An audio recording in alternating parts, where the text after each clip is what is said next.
Example 59 TS, ठीक है। हम लोग एग्जाम्पल 59 टीएस कराने जा रहे हैं, फटाफट से देख लेते हैं। Crore limited invited applications for issuing 2,40,000 equity shares of 10 each at a premium of 4 पर शेयर। यानी कि कंपनी ने कितने इक्विटी शेयर इशू किए? 2,40,000 इक्विटी शेयर कंपनी ने पब्लिक को इशू किए। 10 रुपीज का शेयर और 4 रुपीज का प्रीमियम है, 10 + 4, ठीक है बच्चों। The amount was payable as under on application ₹4 पर शेयर इंक्लूडिंग प्रीमियम 2। यानी एप्लीकेशन हमारी 4 रुपए की है, जिसमें 2 रुपए का हमारा प्रीमियम इंक्लूड है, यानी कि 2 + 2 हो गया, ठीक है। आगे उसने बोला है ऑन अलॉटमेंट ₹4 पर शेयर। अलॉटमेंट पर हमने 4 रुपए मांगे हुए हैं। फिर फर्स्ट एंड फाइनल कॉल पर ₹6 पर share including premium 2। First and final call हमारी 6 रुपए की है, जिसके अंदर 2 रुपए का प्रीमियम इन्वॉल्व है, 4 + 2। अब आप सबसे पहले इसको टोटल करके देखो, 2 और 4 6 और 4 10 और 2 और 2 4 रुपए प्रीमियम। यहाँ तक पूरा एलोकेशन ठीक है। आगे इसमें बोला जा रहा है applications for 3 lakh shares were received. Over subscription हो गया, क्योंकि आपने तो 240 इनवाइट किए थे पब्लिक को और आया कितना है? 3 लाख शेयर्स। तो पहले हम यहाँ पर ड्यू लिखेंगे और यहाँ लिखेंगे रिसीव 3 लाख शेयर्स। 3 लाख का 2 और 2 4 रुपीज से मल्टीप्लाई करेंगे तो ये आ जाएगा 12 लाख रुपीज, ठीक है गाइस। लेकिन आपको मैंने बताया था ड्यू सेम अमाउंट से करते हैं। 240 से 4 का मल्टीप्लाई करेंगे तो 9,60,000 आ जाएगा। ओके, इतनी बात क्लियर हो गई। अभी इसको किस तरीके से कैटेगराइज करना है? Applications for 3 lakh shares were received and pro rata allotment was made to all the applicants. यानी कि प्रोरेटा किया गया, मतलब सभी 3 लाख शेयर्स होल्डर्स को कुछ ना कुछ शेयर देकर के टोटल 2,40,000 शेयर्स दिए गए हैं। तो आप देख सकते हो 3 लाख शेयर्स को आप कितने शेयर दे रहे हो? 2,40,000। यानी कि अगर आप इसका वो देखो कि इतना पैसा एक्स्ट्रा पड़ा हुआ है इन लोगों का, तो 3 लाख शेयर्स माइनस 240 = 60,000 शेयर्स का मनी हमारे पास एडवांस है 4 रुपीज के हिसाब से।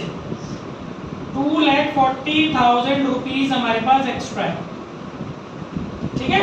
इतनी बात सबको समझ में आ गई? भाई आप लोगों ने 3 लाख शेयर्स के लिए अप्लाई किया, हम आपको 2,40,000 शेयर्स दे रहे हैं, तो 60,000 शेयर्स का 4 रुपए के हिसाब से हमारे पास कितना पैसा एक्स्ट्रा आ गया? आपका 2,40,000 रुपए हमारे पास आपका एक्स्ट्रा आ गया। आगे क्या बोला है इसने क्वेश्चन में?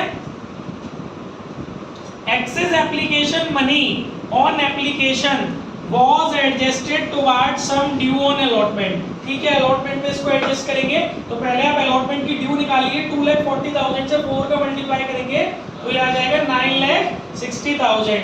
अब आप बड़े आराम से देख सकते हो, सब लोगों से 9,60,000 चाहिए, इन लोगों का केवल 2,40,000 एक्स्ट्रा पड़ा है, तो बड़े आराम से यहाँ पर यूटिलाइज हो जाएगा। कितना बच जा रहा है?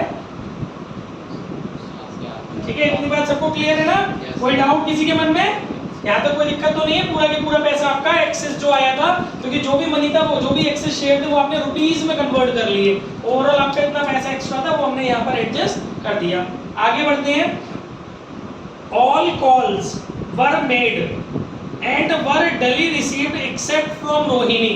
मतलब एक हमारी शेयर होल्डर है जिसका नाम है Rohini, who failed to pay allotment and first and final call on 7,500 shares applied by her। आपको सबसे पहले इसमें ये समझना पड़ेगा, रोहिणी के क्वेश्चन में जो नंबर ऑफ शेयर्स दिए वो अप्लाइड दिए कि अलॉटेड दिए, क्योंकि आप देख रहे हो प्रोरेटा कैटेगरी 3 लाख शेयर्स जब अप्लाइड होते हैं तो उनको अलॉट किए जाते हैं 2,40,000 शेयर्स। तो डेफिनेटली जब कोई इंसान 7,500 शेयर्स के लिए अप्लाई कर रहा है तो अलॉट हमने उसको कम ही किए होंगे। तो पहले काम कर रहे हैं, जब भी डिफॉल्टर शेयर होल्डर की बात आती है तो हम ये निकाल लेते हैं कि कितने शेयर्स ऐसे हैं जो हमने उसको अलॉट किए हैं। तो देखिए कैसे निकालेंगे। यहाँ लिखा आपने रोहिणी, बहुत सिंपल फंडा है, चाहे फॉर्मूले की शक्ल दे दीजिए इसे या डायरेक्टली समझ सकते हो। भाई जब आप 3 लाख शेयर्स वालों को 2,40,000 शेयर्स अलॉट कर रहे हो, आप इसको शॉर्ट कर लो, 4 जीरो से 4 जीरो चले गए, 6 के टेबल से 6 5 30, 6 4 24। यानी कि अगर कोई शेयर होल्डर 5 शेयर के लिए अप्लाई करेगा तो हम उसको 4 शेयर अलॉट करेंगे। और यहाँ पर रोहिणी ने 7,500 शेयर के लिए अप्लाई किया है, तो नंबर ऑफ अलॉटेड शेयर कैसे निकलेंगे रोहिणी के? नंबर ऑफ अलॉटेड शेयर्स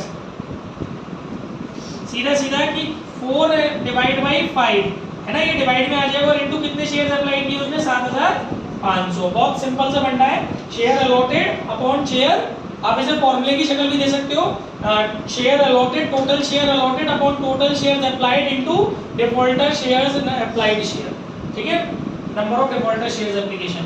अब इसका आप इसमें सॉल्व करके 1500 यानी कि 6000 शेयर्स आपके कुल मिलाकर के उसको अलॉट किए गए होंगे।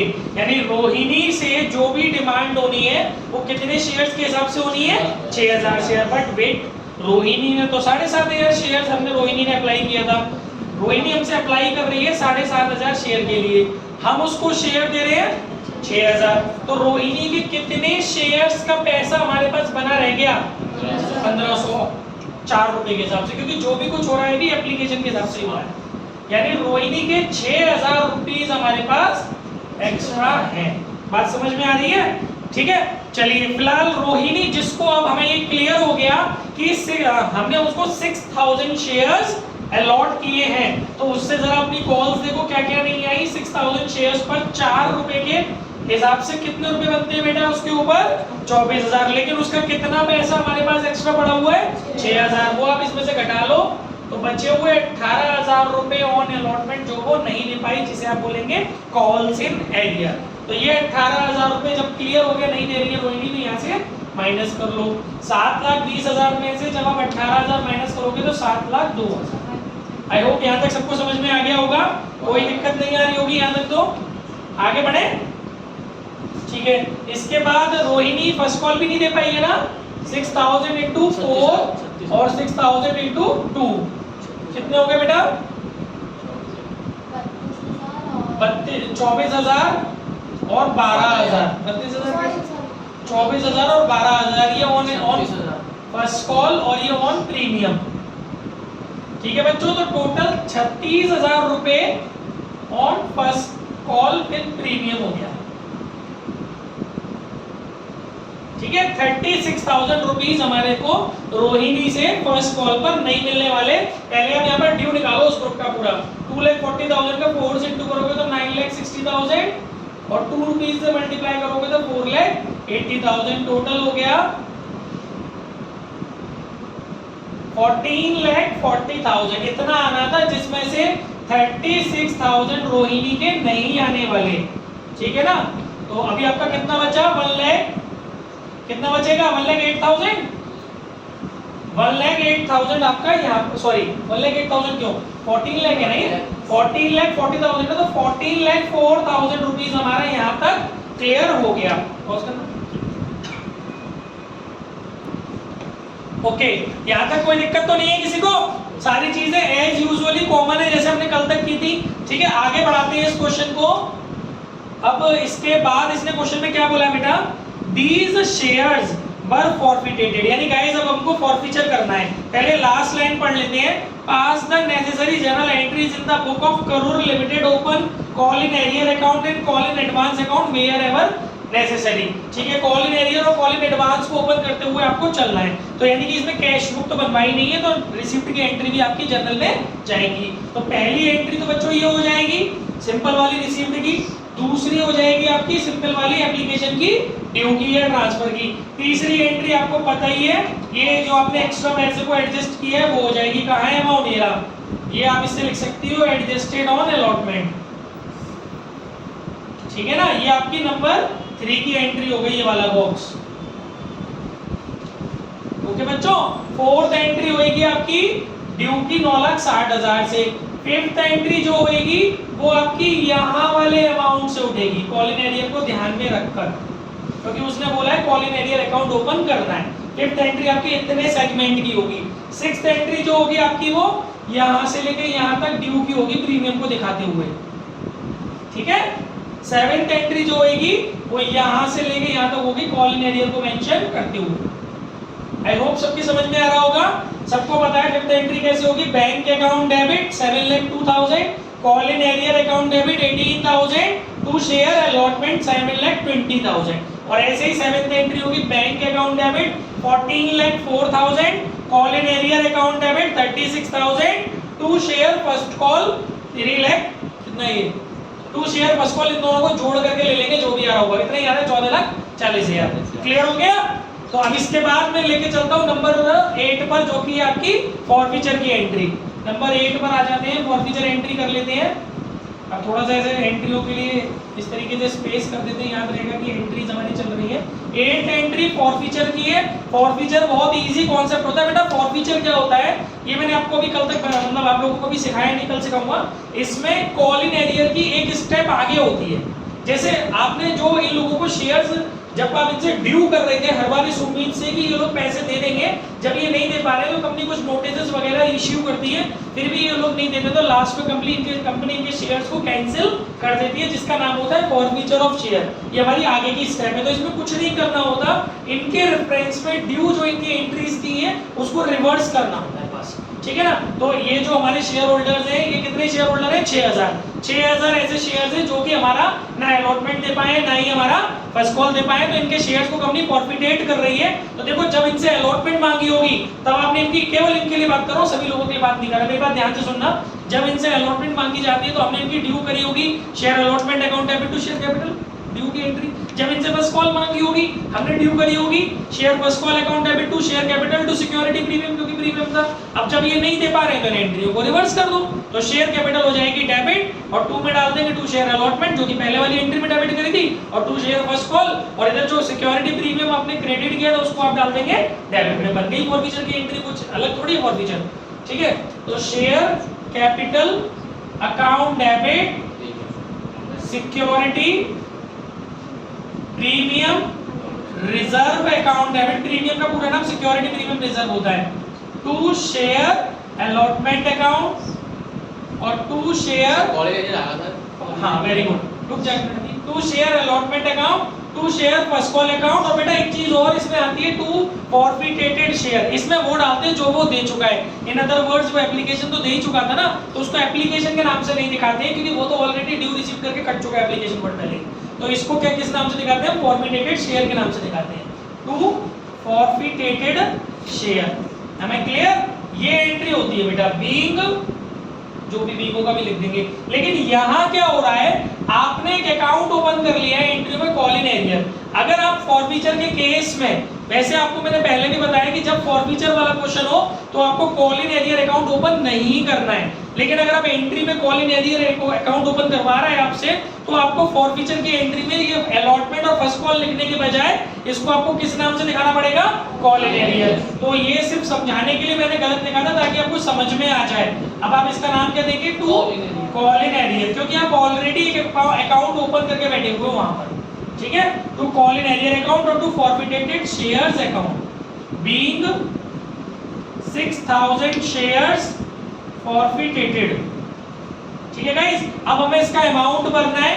कैपिटल जो होगा वो हमारा जिस अमाउंट से था वो ऑलरेडी फुल, जो अपना क्वार्टर वैल्यू 10 रुपीस की है, 6,000 इंटू 10 करते हो तो 60,000 रुपीस आपको कैपिटल के अंदर, क्योंकि पूरी की पूरी 10 रुपीस का शेयर उसका कैंसिल हो रहा है ना, फॉरफिटेट कर लिया। प्रीमियम में बेटा यहाँ से अमाउंट उठा सकते हो, जो वो नहीं दे पा रहा है 12,000 रुपए वो प्रीमियम के नहीं दे पाया। कॉल इन एरियर में आप देख लो कितना है, 18 और 36, 54,000 टोटल। बाकी फॉरफिटेट में बेटा वो अमाउंट डालते हैं जो वो दे चुका है। देखो ध्यान से देखिएगा, उसको कितने शेयर आपने अलॉट किए हैं, 6,000 शेयर, वो केवल एप्लीकेशन दे पाया 4 रुपए की, है ना। अगर आप गौर से देखोगे तो 6,000 शेयर पर 4 रुपए के हिसाब से 24,000 रुपए तो उस बंदे ने ये दिए, प्लस उस बंदे ने थोड़ा अमाउंट एक्स्ट्रा भी दिया था, यहाँ पे कहीं निकाला था उसका एडवांस अमाउंट, ये निकाला था ना 6,000 रुपए एक्स्ट्रा, प्लस कंपनी के पास 6,000 रुपए उसके ये आए टोटल। कंपनी को नहीं, सॉरी माय मिस्टेक गाइस, जब हम ये फॉरफिटेटेड शेयर्स को चेक करते हैं तो प्रीमियम कंसीडर नहीं करते हैं जब वो दे चुका होता है। तो वो जो दे चुका है दैट इज 2 रुपीस, वो 2 रुपए दे चुका है, 6,000 शेयर पर 2 रुपए और प्लस ये 6,000 रुपए एक्स्ट्रा, तो टोटल कितने दे चुका है वो, 12 और 6 18,000 रुपए दे चुका है। अब ये डाल दीजिए 18,000, और आप इसको क्रॉस चेक भी कर सकते हो, डेबिट के टोटल में से क्रेडिट के टोटल को घटा करके लिए आप निकाल सकते हो। देखिए जरा डेबिट में कितना टोटल है, 60 और 12, ये 12,000 है ना, 60 और 12 72,000। 72 में से जब आप 54,000 लेस करेंगे तो 18,000 रुपीज आ जाएगा। मैं बहुत धीरे धीरे बोल रहा हूँ वीडियो में, बड़े आराम से आप घर जाके यूट्यूब पे और हमारी एप्लीकेशन पे देख लेना, बड़े आराम से आप इन चीजों को देख सकते हो, समझ सकते हो, और बार बार इस कॉन्सेप्ट को सुन करके समझ सकते हो कैसे करना है। ठीक है, तो मैंने आपको दोनों तरीके बता दिए, फॉरफिटेटेड शेयर में अमाउंट भरने के, फॉरफिटेटेड शेयर में आप गैपिंग करके भी अमाउंट भर सकते हो, लेकिन 1 मार्क में क्वेश्चन आ गया तो इसलिए कॉन्सेप्ट भी आपका क्लियर होना चाहिए। जो चीजें वो दे चुका है, अब वो कैपिटल के रेफरेंस में बात करना, क्योंकि देखिए क्यों कैपिटल के रेफरेंस में बात करनी है, क्योंकि कैपिटल के पार्ट को ही तो आप फॉरफिटेटेड शेयर में कन्वर्ट कर रहे हो, तो कैपिटल का पार्ट यहाँ पे केवल 2 रुपए है इस इंस्टॉलमेंट में, तो 2 रुपए के हिसाब से 6,000 शेयर 12,000 रुपए उस बंदे के ये बनते हैं, प्लस वो बंदा 6,000 रुपए का एडवांस देके बैठा हुआ है कंपनी को, टोटल 18,000 रुपीज ऐसे हैं जो कि कंपनी के पास एक्स्ट्रा आ गए हैं। क्लियर है यहाँ तक सबको? यहाँ तक पहले भी कराया हुआ है, एक बार रिवीजन टाइप का हो गया। अब देखिए क्वेश्चन थोड़ा सा आगे बढ़ेगा। देखिए कल तक आप क्या कर रहे थे, जितने भी क्वेश्चंस आप कर रहे थे उन क्वेश्चंस में आपने एक चीज बच्चों देखी थी बहुत ध्यान से, कि जितने शेयर्स आप फॉरफिटेट करते थे उतने ही शेयर आप रीइश्यू भी कर देते। अब ये एक और नेक्स्ट लेवल आ गया बेटा, फॉरफिचर के बाद कंपनी रुकती नहीं है, आपसे शेयर्स छीने कंपनी किसी दूसरे को रीइश्यू कर देती है, क्योंकि अल्टीमेट कंपनी को तो भाई पैसे चाहिए, तो कंपनी आपसे शेयर्स फॉरफिटेट करेगी, किसी दूसरे को रीइश्यू करेगी। तो यहाँ पर जब कंपनी किसी दूसरे को रीइश्यू कर रही थी तो कल तक ये सीन था कि जितने शेयर्स हम फॉरफिटेट कर रहे हैं उतने ही शेयर्स हम रीइश्यू कर रहे थे। लेकिन आज हमने थोड़ा सा क्वेश्चन चेंज किया है। आज हमारे क्वेश्चन का टेस्ट क्या है भाई, कि these shares were forfeited afterwards 40% of the forfeited shares were reissued, यानी कि हमने पूरे टोटल 6,000 शेयर्स फॉरफिटेट नहीं किए, हम लोगों ने केवल 6,000 का 40% यानी कि 2,400 शेयर्स ही हम लोगों ने क्या किए, री इश्यू किए, और वो भी जो हमारा एक शेयर 10 रुपए का है उसको हमने 11 रुपए पर शेयर फुल्ली पेड अप के हिसाब से रीइश्यू किया है। तो चलिए रीइश्यू कर लेते हैं। रीइश्यू की एंट्री आपको पता है, बैंक अकाउंट डेबिट, जब आप प्रीमियम पर रीइश्यू करते हैं, कल केस लिखवा दूंगा वापस आप लोगों को जब अलग बुलाऊंगा।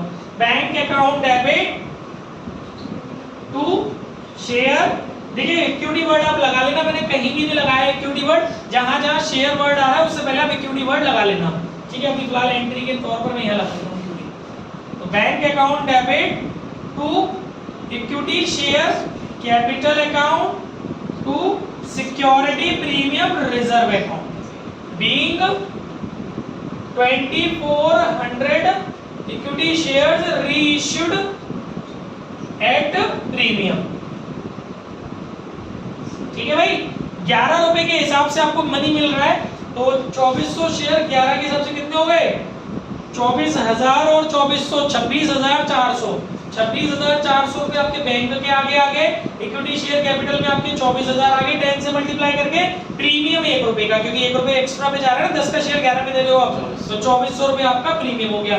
गाइस इसके बाद सबसे इंपॉर्टेंट बात मैंने आपको एक एंट्री बताई थी, अगर आपका क्वेश्चन री इश्यू तक जा रहा है तो उसके बाद आपने क्या करना है, पीछे जो आपको ये फायदा हो रहा था ना फॉरफिचर करने पर 18,000 रुपए का, इस फायदे को आपको कैपिटल रिजर्व में ट्रांसफर करना है। तो नॉर्मली परी क्या एंट्री होती है इसको ट्रांसफर करने की,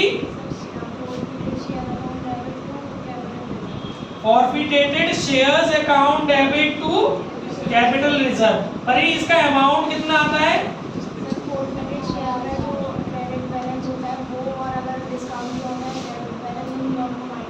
और अगर डिस्काउंट पे रीइश्यू नहीं कराया, प्रीमियम पे रीइश्यू कराया तो हाँ, तो अकॉर्डिंग टू परी कि जो हमारे फॉरफिचर में क्रेडिट बैलेंस है, देखिए क्या होता है, ये आपका फायदा होता है, और यहाँ अगर आप कोई इसे डिस्काउंट पे रीइश्यू करोगे, चलो यहाँ तो आपने प्रीमियम पे रीइश्यू किया है, आपसे छीन के किसी दूसरे को भी मैंने प्रीमियम पे ही दिए, बिकॉज ऑफ मेरी रेपुटेशन शायद कंपनी की अच्छी है, तो लोगों ने इस स्टेज पर आकर भी प्रीमियम पे मेरा शेयर लिया है, ठीक है। तो अगर मैं ये डिस्काउंट पर रीइश्यू कर रहा होता तो उस फायदे में से उस घाटे को, डिस्काउंट को कवर करके जो बचता वो मैं अपनी किस्मत डाल देता, कैपिटल रिजर्व में उस फंडिंग को यूज कर लेता, फिर उसका वही यूज होता जो कैपिटल रिजर्व के यूजेस होते हैं। लेकिन यहाँ पर वैसे अगर इस स्टेटमेंट के अकॉर्डिंग में अगर चलूं तो उसके अकॉर्डिंग मेरा यहाँ पर 18,000 रुपए का क्रेडिट में फॉरफीचर पड़ा हुआ है। अब गौर से देखिए मेरा फॉरफीचर कितने का पड़ा हुआ बेटा इसमें 18,000 रुपए का। तो कायदे से तो मुझे इस 18,000 रुपए के फॉरफीचर को यहाँ पे डाल देना चाहिए, कायदा तो ये बनता है। बट नो, ऐसा नहीं होगा। इसके पीछे एक स्पेशल रीजन ये है कि ये ट्रिक केवल तभी काम करेगी जब जितने शेयर आप फॉरफिटेट कर रहे हैं। बिकॉज मैंने आपको डे 1 पे समझाया था जब इसके बारे में हम डिस्कशन कर रहे थे इस टॉपिक के, कि जितने ये एंट्री केवल तभी होती है जब आप शेयर्स को री इश्यू करें। क्या आपने सारे शेयर री इश्यू किए हैं? और ये फायदा क्या केवल 2400 शेयर्स को पॉइंट आउट कर रहा है? नो, ये 6000 शेयर्स पर प्रॉफिट हुआ है। तो फिर आप कैसे इसको पूरा की पूरा ट्रांसफर कर देंगे? क्या पूरे 6000 शेयर आपने री इश्यू कर दिए? नहीं, आपने तो केवल 2400 शेयर री इश्यू किए, तो पूरा अमाउंट आप कैसे ट्रांसफर कर देंगे? तो आपको इसको फ्रैक्शन में कन्वर्ट करना पड़ेगा। केवल और केवल 2400 शेयर्स के रिगार्डिंग जो अमाउंट होगा इसमें से सिर्फ उतना ही अमाउंट आपका ट्रांसफर किया जा सकेगा। तो गाइस वो कैसे निकलेगा? चाहे तो फॉर्मूले की शक्ल दे दो, नहीं तो बहुत सिंपल सी बात है, amount of forfeited share that is 18,000 divide by total share forfeited. आपकी बुक में तरह तरह के फॉर्मूले बना दिए, पर वो फॉर्मूले नहीं है, लॉजिक है मैथ की। तो amount of forfeited share 18,000 divide total forfeited shares 6,000 into number of reissued share 2400। Solve कर लेंगे, you will get the amount which is going to be transferred to capital reserve.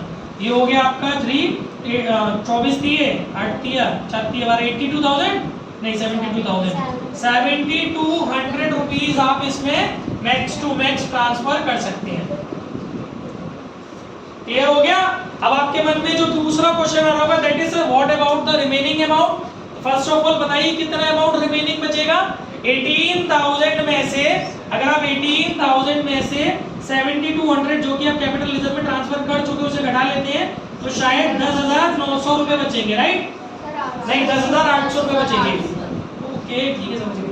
10,800 रुपए बचेंगे। बच्चों इसका एंट्री में कहीं उल्लेख नहीं होगा, ये आज भी शेयर फॉरफीचर के नाम से बना हुआ है। तो जब आप इसकी बैलेंस शीट बनाओगे तो बैलेंस शीट में जब आप सब्सक्राइब्ड कैपिटल डालोगे, जब वहां पर सब्सक्राइब्ड एंड फुली पेड डालोगे, वहां पर आप फॉरफिटेटेड शेयर के नाम से मैंने बताया था ऐड करते हैं। तो बजाय 18,000 का अमाउंट ऐड करने के आप कितना अमाउंट ऐड करोगे? 10,800 रुपए। और रिजर्व एंड सरप्लस हेडिंग डालोगे बैलेंस शीट में, उसमें आप कैपिटल रिजर्व मेंशन करोगे 7,200। ठीक है, ये होगा ये बचे हुए अमाउंट का, इसकी कोई अलग से एंट्री नहीं होगी क्योंकि वो ऑलरेडी क्रेडिट में तो है ही फॉरफिटेटेड शेयर से। तो यही वाले अकाउंट में जो बैलेंस बचा हुआ है 10,800 रुपए का फॉरफिटेटेड शेयर में जो अभी भी बचा ही हुआ है, उसको कि अभी आपने पूरे शेयर से रीइश्यू नहीं करे तो इसे अभी भी आप कैपिटल का पार्ट मान के चलोगे, फॉरफिटेटेड शेयर में इसको आप ऐड कर दोगे। आई होप आज का सेक्शन समझ में आ गया हो।